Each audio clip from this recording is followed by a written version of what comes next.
Well, welcome. If it is that you've joined me today, then that must mean one of two things. I'm going to go with that it's Wednesday and it's Pacific Daylight Time, and you're tuning in to Naked with Dr. Money.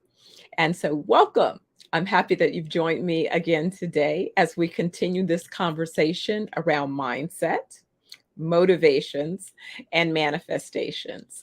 And so many of you know I'm Dr. Stephanie Ardrey. I'm the CEO of ZenoVerse Wellness Group, which includes brands such as 420 Wellness Jamaica, 420 Wellness London, 420 Wellness South Africa, and many other countries in the pipeline. So hopefully you'll be registering and coming to spend some time with us at one of our wellness resorts around the world. But today, I am going to have a conversation with a guest who I'll tell you a little bit about shortly. But it's usually this kind of framework around mindset, because what I noticed over the journey of building organizations, of being part of organizations, is that however you approach whatever it is you're doing requires you to have a certain mindset. You bring in a certain mindset into the environments, but you also have a certain mindset that you maintain whether you're in a particular environment or not, meaning how you go about doing the things that you do, how it is you determine which things to do, all of those things, right? So today we're really addressing a number of needs because, again, mindset is that emotional piece. So I am going to tell you a little bit about my guest because I think we're going to have a fascinating conversation.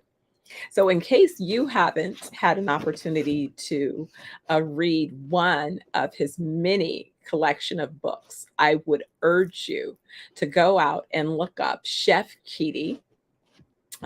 One of the books, Living Superfood. I mean, he has a full collection of books aimed at informing, educating, and creating a call to action so that you can live your best life. But he's known as a celebrity chef, a dynamic main stage speaker, and one of the most productive health research writers for the generation. Chef Keidi is on a powerful mission to spread his unique gospel of perfect health. Audiences are consistently amazed at a depth of health science wisdom that Chef Keidi serves up to support his claim that food is nature's most perfect medicine, and medicine has never tasted like this before. He is the creator of the Living Superfood brand of nutrition dense, raw vegan cuisine, as well as the author of multiple books touting the Living Superfood clinical nutrition system. So, without any further ado, I'm going to bring on Chef Keidi. And if it is you decide to follow us on our 20 city tour, you'll get an opportunity to meet Chef in person. So, hey, Chef, how you doing today? Oh, I am feeling absolutely wonderful. And what a joy it is to be here today, naked with Dr. Money. I'm excited. Hey, could I ask you to see if you can increase your audio just a little bit? I can hear you really low. Really low. Okay, I'm going to go in. I'm going to tweak my audio settings, and it should be reading quite well actually right now. I'm looking at my VU meter, and it's poking the top level. Okay. All right. Maybe it's just coming through a little bit low on my side, but perhaps the broadcast will be perfect in the end. It needs to be perfect because you and I have some very serious topics to talk to people about today. Absolutely, absolutely. And as I was sharing in the intro, is I use this space because a lot of times people have said to me, "Oh, Stephanie, you're such a high achiever. You know, you can do everything. So we could never do what you're doing." And so, really, when Doc and I intersected and began to merge our business plans to bring the wellness resorts, and all of this holistic care together, and recognize that we could launch immediately as a global organization rather than just this, being a domestically based organization, it became clear that by starting to incorporate some of the inputs of his guidance, and then also, when you and I came across one, there was like, wow, there's a lot of synergy. We're talking about the same things, attending your dinners. And it was like I was in this process of transforming my body and my mind and my soul back to balance, because I knew that I was out of balance, and I knew that I was going to be out of balance for a period of time. But I also knew that after that commitment, I was going to have to get back in alignment. So this conversation began as a way to kind of share with folks how, when you're busy, committed to things, you still can make and set intentions to maintain your wellness, and making sure that you're looking at detoxing your mind, body, and soul, as well as making sure that you're feeding yourself in all of those ways. So, Keidi, when is it that, from your perspective, you first realized that you had a mindset? And how did you know that that was a particular mindset? This concept of mindset is a very powerful concept. And one really has to kind of think about this in the context of all of our personal experiences. If I look back at who I have become at this stage of my life, it really goes back to the very earliest stages of life. I may not even have been aware of mindset or concepts such as this, but I can see now the patterns in my life. So this mindset, I think it emerges really from the guidance of my parents, two absolutely brilliant people. My father was an industrial chemist. My mother was just a multi-genius who manifested in the real world. And could my mindset have evolved from breastfeeding from my mother until way beyond? Everybody says, well, you can stop any year now.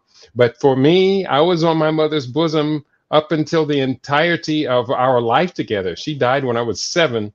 And I can recall, I don't think I was eating from her bosom, but I can recall being that close to her.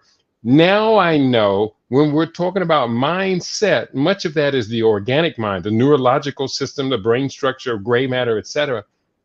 And now I know that our brain grows for 3 years outside the body. So for this extended period that I was nurturing from the breast of a woman who was considered by her peers to be a true genius, I know that that transferred a lot of that into me. So if we're looking at the conscious awareness of who we are and what our purpose is in life, I would say it probably is coming to me in stages from about the age of 18 or 19. When I left high school, secondary school, I didn't enroll in college. I didn't even fill out any applications, despite the fact that I had been consistently an honor roll student. But my subconscious mindset found me working in a biological research laboratory 1 year after graduating high school. So for the next 4 years, I was actually living my early adult life, going to college, the real world of the biological sciences. And so the last point I'll make about mindset, when did it all start to come together to realize the power that I had as an individual in this world? I would say it was when I started writing books. And that really consolidated the personality that now is invited to this conversation. Well, it's interesting because you basically touched on two of the thoughts that I have, because I believe that mindset is both a little bit of the nature of the person, but I definitely believe it's how it's nurtured.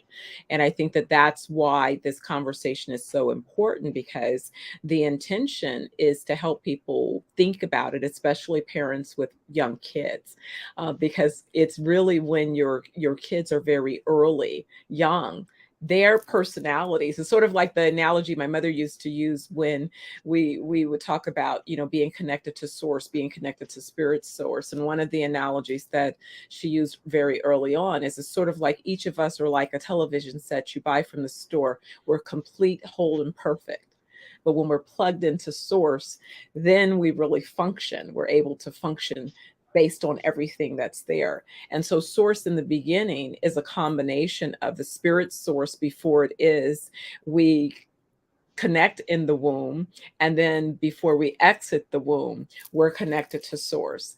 And so when you are feeding into that embryo that's developing as a human being, taking shape, taking form, and then it emerges into this world, then you have to continue to either nurture, because your words, your guidance are going to be from your own healed perspective, or they're going to be from your hurt.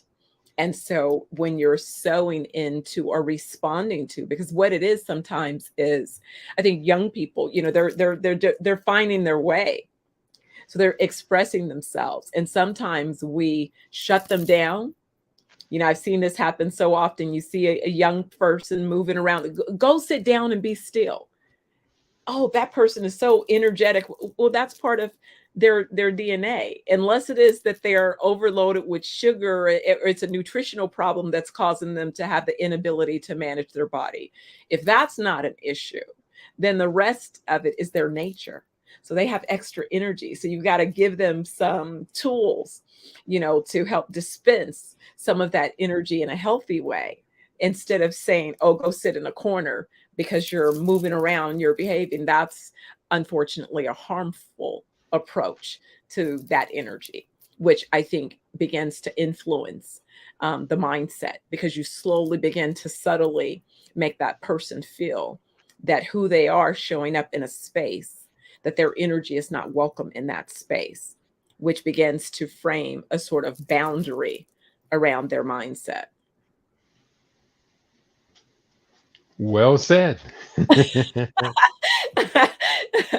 I mean, I see that, because, that's where when they talk about the educational system and our young boys, 8 years old, at 8 years old, they're trying to determine how many are going to go on in life, or how many prison beds should they plan for the next, decade. And so again, a lot of these things have a lot to do with messaging and boundary setting and all of that stuff by the folks who are most intimately involved in one's life during their most formative years, the years that they are mostly influenced. So I find it interesting that not only your parents and your background was so rich. I mean, Keidi, you Mhm. unloaded a lot in that statement of both the time that you had with your mother, losing your mother early in your life, which is a whole nother experience that most people would say would be a real hard. For me, I'd say that's that fork in the road. So from the time of your early nurturing from your mom to at the point where you lost your mother, what type of mindset transitions do you think you experienced, or did you have any transitions Mhm. from Well, in experience? the environment that we grew up in, my father again was a scientist. He bought land in a rural area where a number of black families were buying land from a retiring black farmer who had 40 acres. He parceled it and sold it only to black families. 21 of us bought land, and my father contracted to build his own house out there. So in that environment, everything was there that was needed to inspire the highest level of confidence in all of the residents of the neighborhood, all of the children. There were a lot of children occupying these 21 houses. And so we had a brilliant and really beautiful peer support network. All of the families were kind and generous, and we all looked out for each other. This was the kind of neighborhood where you didn't lock your house and you left your keys in your car ignition overnight. And so there was a lot of trust, confidence, nurturing, support. And we also, nearly every family out there had their own garden, and ours was one of the larger gardens. And so uh, we planted surplus food, which we sold to the local market. And so we all had jobs at an early age. So when we're talking about nature and nurture, there is a convergence that takes place that you and I have discussed this, that we believe to be the optimal environment for to raise our children in, to allow our children to grow to be the spectacular human beings that every point that every parent aspires that your children grow into. So all of that was great. Yet it wasn't enough, because despite all of these wonderful accomplishments early in life, I still had these driving ambitions to be something else. And of course, this was an era when television and pop culture are starting to become more and more dominant in the lives of young people. So I'll be honest with you, by the time I finished 4 years of working in this biological laboratory after high school, I wanted to be a rock star. And so I left the job, left Ohio, and for the next 30 years, traveled around the country, traveled around the world, and lived out my rock star fantasy as a career musician. Wow. Well, tell me about that. So when you were first introduced to music, you say, did you play instruments early on, or were you exposed to music in the household? Our whole family was musicians, and we had an incredible environment. Whereas our parents had both had a musical background. My mother was a gospel singer, and she was really quite renowned in that area in Central Ohio. And whenever they would have conferences or everything, they'd have to have Dolores come up and sing a gospel song. She was really, really quite spectacular singer. And in our house, as we were growing up, four sons growing up, we inherited musical instruments from, I know there was one family friend who had been a career musician. When he died, his whole attic came to our house, and we had xylophones, we had drums, we had pianos, we had guitars. And then, again, this is in the 1960s, so we're starting to see the formation of bands becoming very, very popular. So our house had a basement where the local bands that my older brothers were playing in, we used to rehearse at our house in the basement. And so during the days when I was at home, I would sneak down in the basement and I would go from instrument to instrument to instrument. So I ultimately learned to play 10 different instruments and was able to, develop my proficiency sneaking down in the basement and playing on my brother's band members' instruments. It was really quite an incredible environment, which I was able to convert to a lifetime of achievement. Which I think is also so important, because I too had the pleasure of coming from a musical family. And so, my earliest memories are being immersed in the music, the sound, my uncle on the piano, and I was early playing piano and violin. And now I'm going to learn my guitar that I was supposed to learn many moons ago. Dwayne, my good friend from Tony, was supposed to teach me guitar many moons ago. We never got around to it. So now I've decided I'm still going to go forward and learn my guitar now. But yeah, I remember that. I remember my uncle having, my grandmother's house being the house where many of the musicians, hung out, and people say, folks that artists of the day, the wisp, different folks who were known up in the Bay Area definitely had some time shared in that space. But I think it was so valuable because it also feeds your brain, again, which feeds how you perform and feeds your rhythm and all of these other things. So along these journeys, traveling around the world as a rock star, these days, that still is something that a lot of our young people naturally are interested in, and the entertainment, being on the roll. But it's a competitive space oftentimes, and there's a lot that you can encounter out on the road, unknowns if you've not been out there before. So kind of speak to that journey in terms of not only what you gained, but what you had to develop in order to not only stay the course, but to excel while building a career and traveling as an entertainer and performer. hmm Again, I was born in 1955, so I matured to a young adult by the late 1960s. And this was an incredibly dynamic time in social, political, cultural history. Changes are just coming so rapidly. We see the rise of the civil rights movement, them gain their victories, the rise of Black power, the rise of Pan-Africanism, and a consciousness that I am more than just a Black American. I am an African on this planet. Mm-hmm.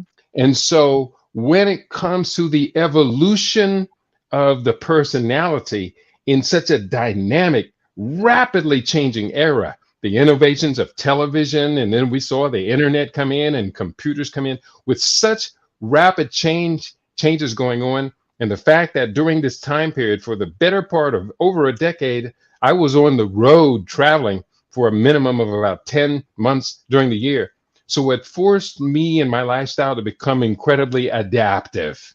And I Mm, think that ability to be in a spectrum of dynamic environments and to be adaptive was humbling and allowed me to hone my skills, my talents, to refine the way that I saw myself, my mindset in action in community engagements. I think is among the most valuable things one could ever imagine. I would love to be able to replicate, duplicate, and build upon the same dynamic environmental shifting in children, as many children as I could possibly influence, to realize life is just a continuity of these dynamic moments.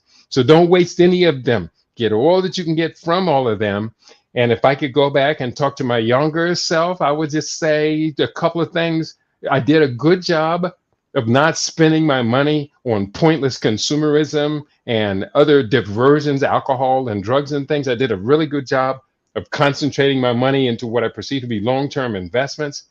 But I would say to myself, realizing that life is such an incredible spectrum of dynamisms, dynamic moments, enjoy them all, and write down as much as you possibly can. And I've not done too bad at that.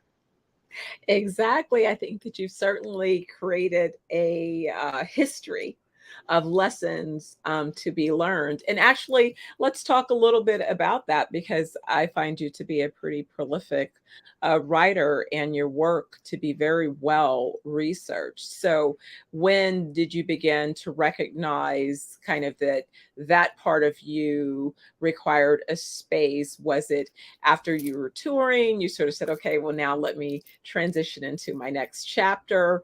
Or was it a little bit of how, while you were touring, ideas were forming and you were kind of keeping notes along the way in between? Kind of explain to us how that process emerged for you. Mhm. Again, as a child in primary school, we were well prepared by our mother. By the time I entered the first grade, our mother had taught literacy to myself and my twin brother to such an high extent that I was literally learning from my father's college textbooks in the library we had at home, teaching myself to speak French before I was even in the first grade. So therefore, the early school years were just a breeze, and because we had already developed a very high level of literacy. And that high level of literacy gives a child the confidence that they can then demonstrate in their own life, so that whatever comes in that academic environment of the schooling years, they're always going to know they're going to do really well because their parents prepared them to be years ahead of their peers.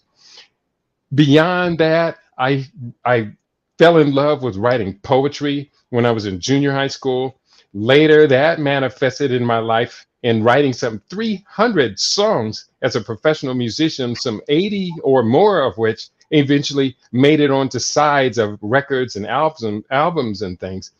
But when I came out of high school and was still living in central Ohio while working in the laboratory, I then came across the opportunity to start writing concert and record reviews for an entertainment newspaper published in Columbus, Ohio. And the first time I remember seeing my byline in the newspaper, I opened it up. I think I probably grabbed 20 copies of it. It was free distribution. And I saw my byline and my picture in it. It sparked something that has never faded away. And later during the years, as I was touring, I started to do scientific research again. When I would go to a city like Baltimore, I'd make it a point to go visit Johns Hopkins University 2-3 days during that week and study in the library there. I did the same thing at UCLA, USC, Cal State University, Long Beach. Universities all across the country became one of my compelling fascinations. And as I was doing these studies, I started writing again. So it was in Southern California right around 1985, 86, that I started writing for a community newspaper that was Black cultural economics centered. And that reinvigorated my love for writing, resulting in, by about 1987 or 1988, I wrote the first of what will very soon be 51 published books. Wow. Wow. And I know you said you're working on 2 books presently, 2 I'm more working books? on four books 4 simultaneously. books. Okay, 4 books. Wow. All right. So amazing amount of work and focus and dedication. So we talk about manifesting those outcomes. What And do it's you mindset. It is about mindset, because that's just it. So for me, what informs a lot of my mindset is I bought into this idea early on. I followed some of Stephen Covey and other, thought leaders' perspectives with this kind of begin with the end in mind. What is it, the legacy that you would like your life to manifest, right? And so when you think about that from the perspective of your family, the community, your profession, and then you work backward by evaluating where you think you are along the journey in relationship to those particular outcomes, that's been my rudder. And that's what, irrespective of the turbulence that I've had to navigate, I've been wiped out a few times, but I still get up to bat and swing for, the fences each time. But I've taken some real hard tumbles, some tumbles that, early on folks would say most people would have ended their lives because the losses were so significant that they wouldn't have had the heart. But it was me, my mindset was all about my why for building the organizations that I've built have always been because I felt that my leadership as an employer needed to exist in the space, that my vision for developing an organization and how organizations exist as community stakeholders, within the sphere of influence that they occupy, which was why I guess I was always interested in having a global organization, or organization that had enough size and scale that the vision and the way that we go about creating, what we create could reflect my thought leadership beliefs based on my experiences of sorting through, bad experiences and leaning more towards the better experiences and determining which experiences I wanted to cultivate and create with that end game in mind. Mine being that I wanted to have touched the most businesses that I could and help families cultivate generational wealth. And so my own interest, my study in that began when I was about 18, when I was curious about how an IBM could exist over 100 years. And for me, that was significant because that meant that the founders, were dead and gone, but the organization had to continue to have enough sustainability baked in that it can transition leaders, could transition periods, demographics, economic cycles, and still find a way to be relevant and continue to thrive, going forward. And so that's what I see is a big missing piece in terms of wealth for those of us of African descent. Our wealth is going to be built upon our ability to create sustainable organizations. But even though I have, over the course of my career, had an opportunity to run the plays and perfect the technical requirements to produce those outcomes, it was when I set out the initiative to train 100,000 farmers and entrepreneurs in Jamaica to start to implement these programs that I was immediately cautioned. Well, you couldn't go into that plan yet. You had to do a precursor. You have to help these people first address their mindset wounds, because until they heal the trauma, the emotional trauma, then what's showing up is why we can't work together, why we can't build, all of the reasons why what I was suggesting could not produce the outcomes that I intended. And I intend to hit my target. So, a strategist, I'm like, no, no, no, no, no. We'll do a course correct because the target will be hit. So, that was kind of, if you will, the backstory for me, and what informed why right now, with things like the Naked with Dr. Money tour, with this opportunity to contribute to the conversations that are being had around mindset, and why mindset is so critical as it relates to mental illness. We talk about your food science and nutrition, why we have to detox, all of these different things. So, kind of in that bucket. All right, what is it that you're seeing? You have a lot of conversations and content where you're engaged with communities, not only locally, nationally, but internationally. And it seems that my observation is that in these conversations, you're looking to replicate some of the experiences around community economics, community building, community wellness, understanding that the health, the nutrition is a foundation upon which we need to build it all upon. So why don't you speak to a little bit of your thoughts around, those particular perspectives? When we talk about mindset,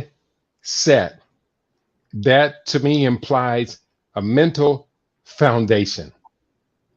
And so, therefore, in my life and in my philosophies about moving forward, these foundations become very, very important. I am notorious for formulas. I love formulas. In almost every book that I write, I try and come up with a profound formula that people can utilize to get themselves moving forward, such as one of the most fundamental formulas: food is nature's most perfect medicine.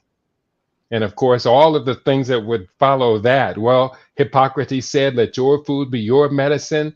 To that, I add, as a gourmet chef, medicine has never tasted like this before. So we're putting together these fundamentals, these foundations. Another couple of foundations, and as you were speaking, these foundations kept coming to me. And I try and do my best to word them as brief as possible so that people don't have to work too hard to understand what it is I'm trying to convey. Another one that you were talking about really resounds with me, and it's called set your goals, get your goals. It's a three-part formula. Number one, be very clear about what is the destination. Number two, be very clear, I'm going to reach that destination. But number three, what's implied there is now I'm committed to the actions necessary to complete this journey of set your goals and get your goals. Another one that comes readily to mind is this, a very strong foundation in my life. The future belongs to those best prepared to create that future today. And with the upcoming wellness tour, is definitely we're going to be working alongside people, closely with people, talking about what kind of a future do we imagine giving as a gift to our children, to our grandchildren, and future generations. Are we prepared? Have we prepared ourselves to create that future today, to lay down the foundation? And last point is, when we see opportunity, and opportunity is ubiquitous. It's everywhere. It's all around us. A general rule is get in early, get in deep. So those are just some of the numerous formulas and foundations that I have latched upon that guide me, keep me moving forward, and keep me as productive as I possibly can imagine myself. Well, I appreciate the way because you're right. People, when they hear a message, they need some action items, and they need to be simplified. And so I love that. I think that that's very important.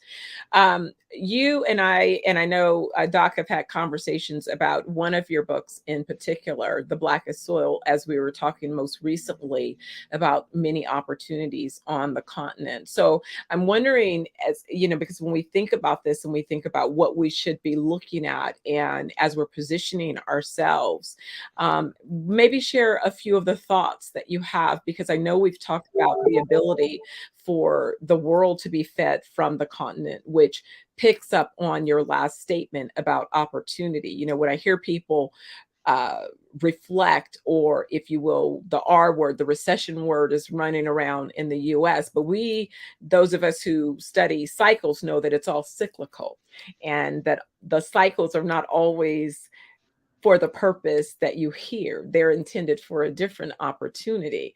So we can't get caught up in just those narratives. What else is happening at this? And so what else is happening is that the continent is rich with overflowing opportunity. That, it's kind of like the old book, Who Moved My Cheese? You need to Hmm. look for cheese in some new place. If the cheese is running low over here, you better start looking for some cheese in some other places. So, you know, take on your thought from there. Well, you mentioned a book that I am always willing to talk about. I think it's an incredibly exciting book, and others seem to be agreeing with it. The book is called The Blackest Soil: Africa Can Feed the World. This book is a scientific roadmap to agricultural preeminence for the 21st century. We've had so many conversations where it might come up, Africa has the ability with its arable soils and its free flowing fresh waters to feed the world. Yet then the reality is that currently Africa is a net food importer. So I put this book together in conjunction with a number of other serious patterns going on to lay out a roadmap to this agricultural preeminence. I'm just going to share just one of the kind of just a couple of lines from the book. With optimally transformed policies, Africa's 2.160 billion acres of arable land can supply daily 2,200 calories to as many as 12.9 billion people. That's just simple formula, calculation, mathematics, feeding 12 people per acre, or actually feeding 6 people per acre, 12.9 billion people. Africa can feed the world. So therefore, we have that understanding as the goal, the destination. We understand where we are right now with Africa's current about $500 billion annually in food production needs to grow to well over $1 trillion annually production in this field to be able to match its potential. Ultimately, the potential of African agriculture before the year 2050 is, I believe, anywhere between 4.1 and 4.3 trillion dollars. At that particular point, Africa should have taken over the place as the number one food producer and exporter in the world. And the other beautiful added bonus, Dr. Stephanie, is that because African farmers have been deprived the luxury of expensive chemical pesticides and chemical fertilizers and insecticides, Africa's soils are largely pristine, and so therefore, Africa can not only dominate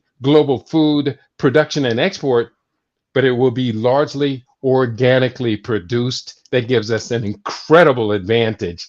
Africans, it's time that we stand up and we take charge of our own destiny and our own potential to give the world a whole new option in eating clean for the centuries ahead.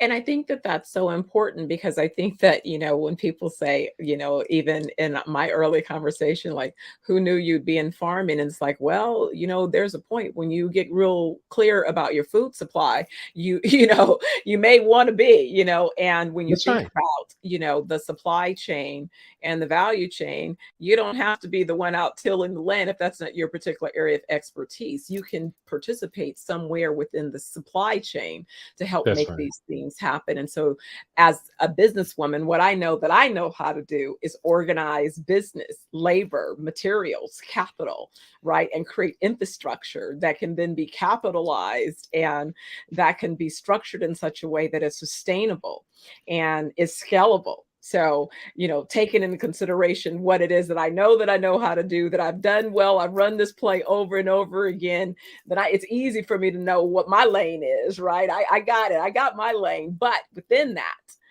let's kind of connect with everyone else and bring that awareness forward.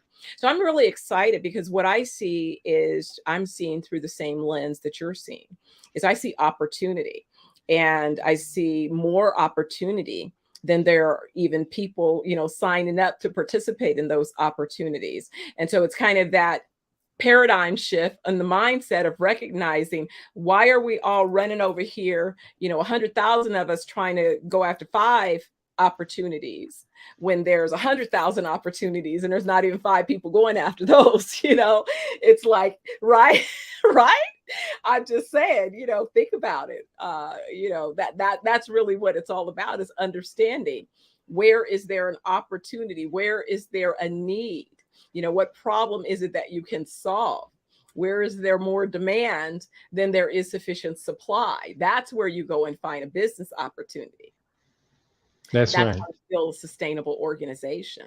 And so what we're doing in our efforts to not only, I see, my lens is, it's not about just doing those things, which it is that we are, but it's also communicating the process of doing those things so that people are enrolled along the journey. Because I notice, particularly on my development hat, development is such a long lead item that a lot of times, if people are not in the boardroom when you're doing all the planning and pre-development and design, that 3 to 5 year lead time, somebody on the outside is not aware. They don't understand, the zoning, entitlements, legality, structure, capital formation, and all of those things. When they see a development project, is finally when, we start doing site work, when we start putting up a fence and we began to get the soil prepped and doing soils reports and determining, underground infrastructure that needs to be created. Then suddenly people are like, oh, you got a developer. I said, no, we've been working on this project for 5-10 years before we got to this point. So I think that, in planting these seeds and creating the awareness that these types of conversations are to say, hey guys, this is happening now. Get your mindset, heal yourself, heal your body, mind, body, and soul, because that way you're going to be your best you, able to explore opportunities, to think about what exists for your family to partake in, right? But more importantly, we've got to get our bodies healthy. Because I Mm. could say, speaking from the perspective of being American, and the American, food supply and diet is one that can contribute to, as we see, to a disproportionate amount of unhealthy behavior and outcomes. And I think that what we can attest to, those of us who are in the know, who see it, is that these are lifestyle decisions. And so it's Hmm. mindset that allows you to make decisions to want your body to be in a different condition. Like, you decide that you don't want to continue down the path of sick care, that you don't accept the narrative that, oh, I retire at 65 and by 75 I'm dead, or I'm on 100 prescriptions. Like, who said? It's very sad. It's very tragic. And as you stated, and people have to take this to heart, these are lifestyle, the accumulation of lifestyle choices, many, many choices. We make 100, maybe 1,000 decisions a day that ultimately bear upon our status of wellness and our healthcare status for the decades of our life. And it's time that we stop wasting. Yeah. Being sick is a waste of energy. It's a waste of money. It's a waste of time. It is a waste of a self-confidence, a mindset. It's a waste of our mindset if we accept the fact that we're going to be living such large sections or proportions of our lives being sick. You'll hear a phrase such as, I'm sick and tired of being sick and tired. Well, you need to be tired of being sick and tired of being sick and tired. And Yeah. so ultimately, the only way you're going to extract yourself from that equation is invest the time, invest the money, invest the energy, invest the focus in the wellness pathway.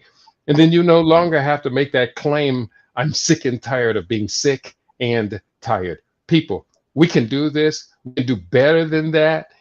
And I'm going to repeat myself. The future belongs to those best prepared to create that future today. Absolutely. And kind of along those lines, Keidi, I know that one of the things that you often share is your commitment to just your personal wellness.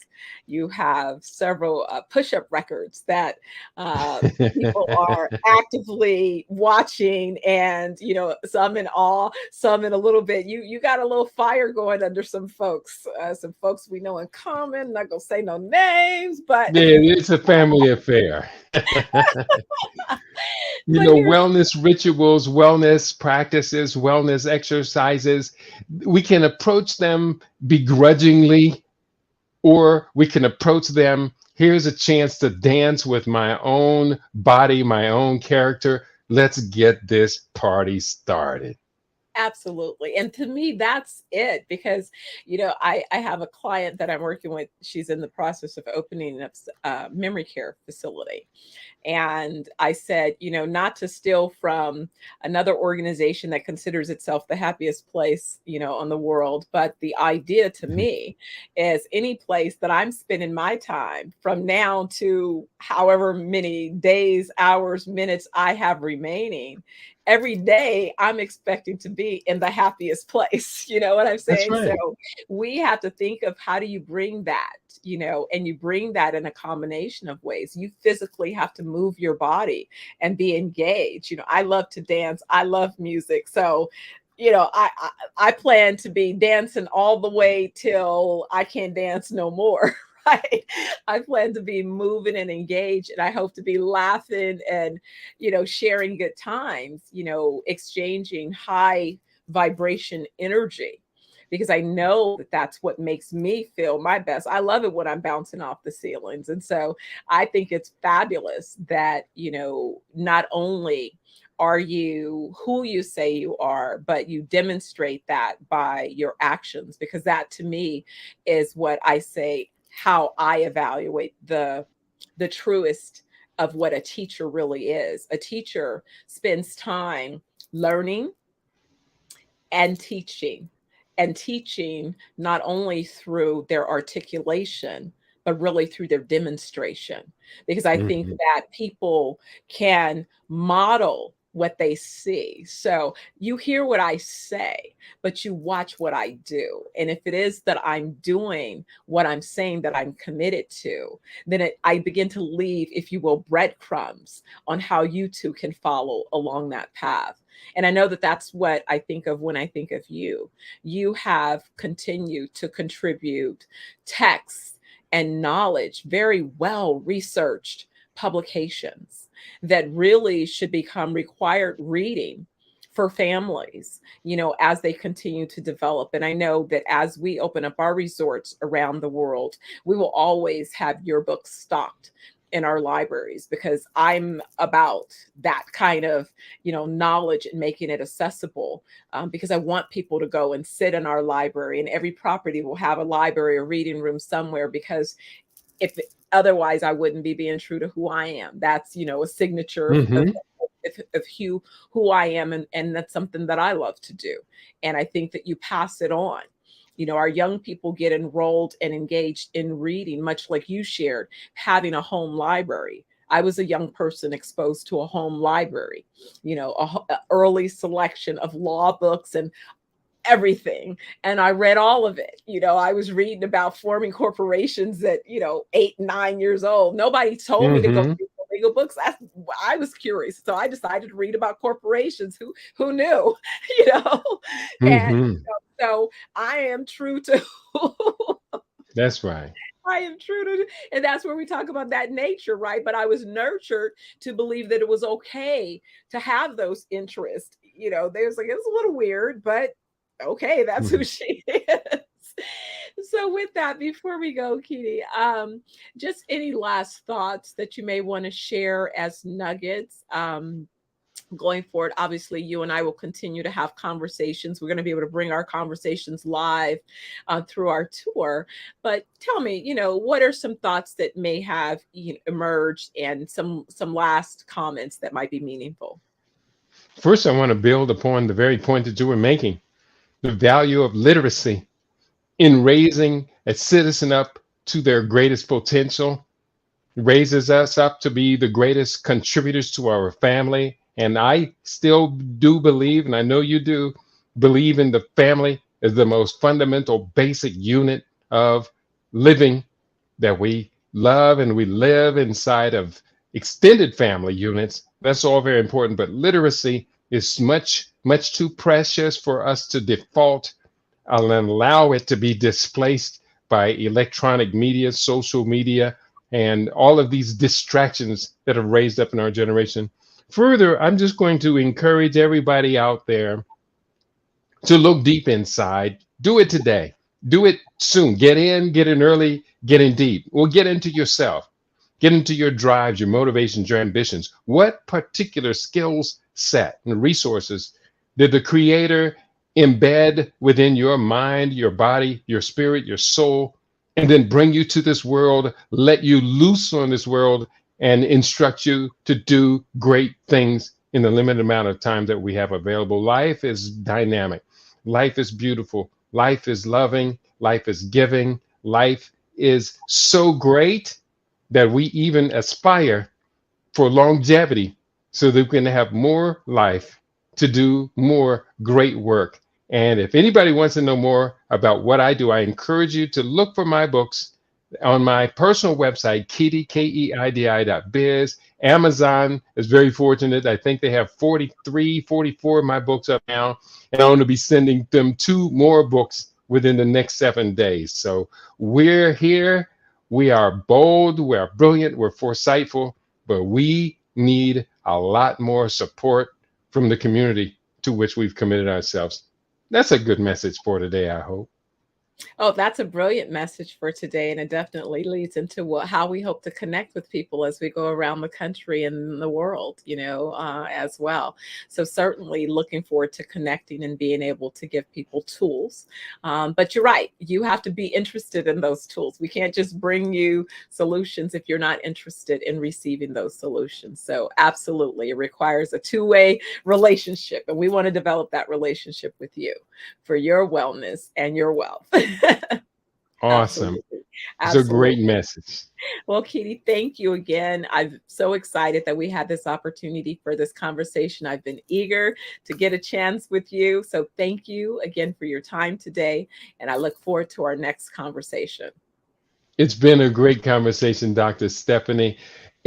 I look forward to the next time I get a chance to get naked with Dr. Money.